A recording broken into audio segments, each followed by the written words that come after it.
The city said there was never a graveyard here. The city lied. Imagine for a second standing out in the slow, deliberate Seattle rain right at the edge of what looks like a totally ordinary dog park. And then it hits you. You realize that right underneath your feet is a massive, deliberate, and just incredibly dark cover-up. That chilling quote, yeah, it sets the stage absolutely perfectly for what we're going to uncover today. So, welcome back to The Explainer. Today we're doing a real deep dive into the anatomy of a ghost story. We're looking at the deeply unsettling narrative of the Comet Lodge cover-up, pulling this straight from the pilot episode of the source material, Ghost Hunters. Let's just jump right into a mystery that bridges the gap between your standard paranormal investigation and a very real, very physical conspiracy.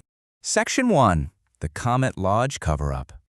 Okay, so our main investigators, Eric Stapleton and Alice Manners, arrive at this supposed Seattle dog park. But they've got a local guide with them, Reuben Carter, and Reuben knows the sheer mind-boggling scale of the city's deceit. Let's look at the history real quick. Back in the 1890s, this exact plot of land began as a resting place for early pioneers and children.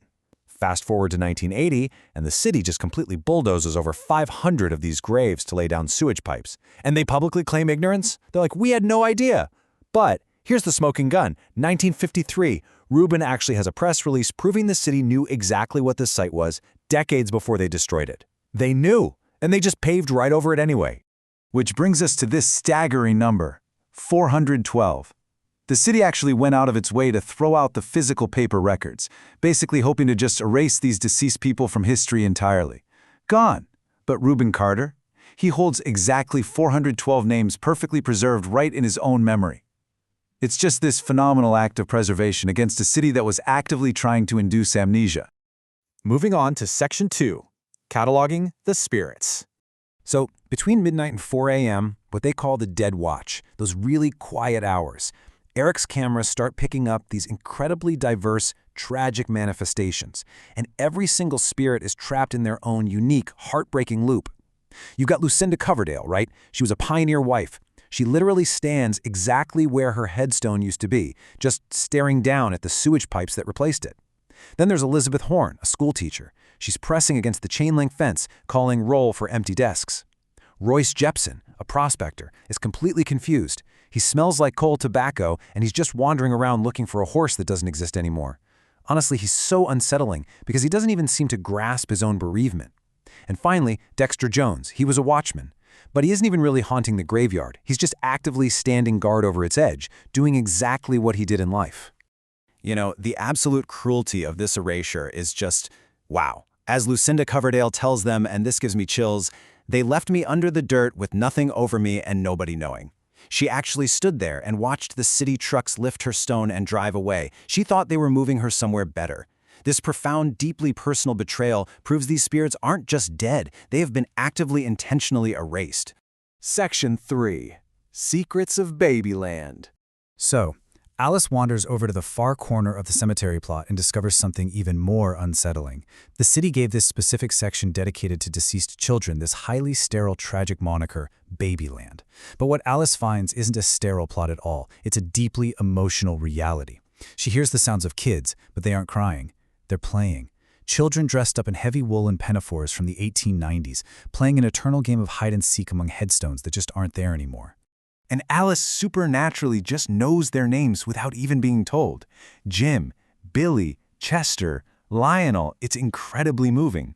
But the absolute anchor of this whole scene is this very solemn 7-year-old boy. He's holding a red wooden top. He looks right at Alice and straight up admits that they don't mean to scare the neighbors when they play, they just simply don't have anywhere else to go. Their physical space was quite literally stolen right from under them. Section 4. The Whispering Woman's Warning.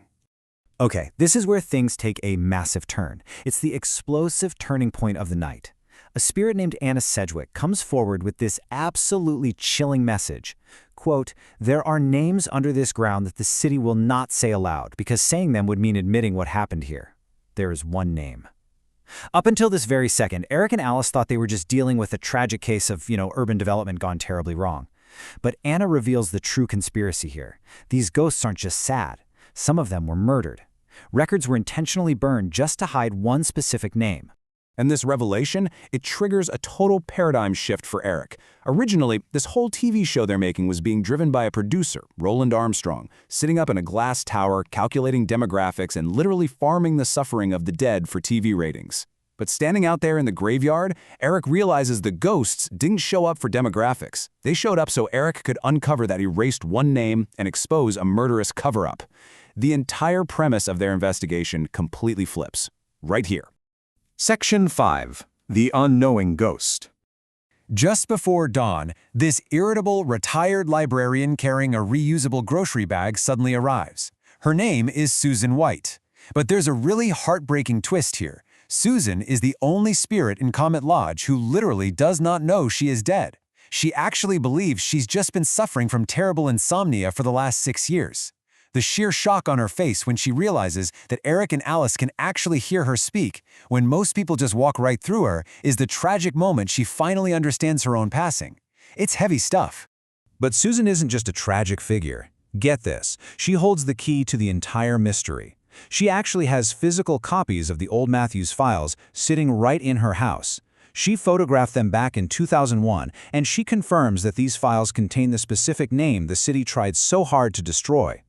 Most importantly, her testimony proves, without a doubt, that the city didn't bulldoze the cemetery for sewage pipes or urban development at all. They destroyed it specifically to bury evidence. Section 6. The true mission begins. So dawn finally breaks. Eric is sitting in the back of Ruben's rusting Chrysler. Meanwhile, completely oblivious morning visitors are walking their dogs right over the erased graves, totally unaware of the 400 souls beneath them. And Eric takes decisive action. Step 1. He uploads the night's undeniable recordings straight to his producer's secure server. Step 2. He shoots off a message that fundamentally redefines their entire operation. Step 3. Establishing their new, singular objective. Find the hidden name. Eric's message to his producer is totally uncompromising. He says, "We have something better than a series. There's a name. The story isn't what we thought it was." This cements the shift perfectly. It is no longer a simple ghost hunt looking for cheap jump scares. No way. It is now a high-stakes conspiracy investigation. They aren't ghost hunters anymore. They are truth seekers for those who have been forcibly silenced. Which leaves us all with the ultimate question.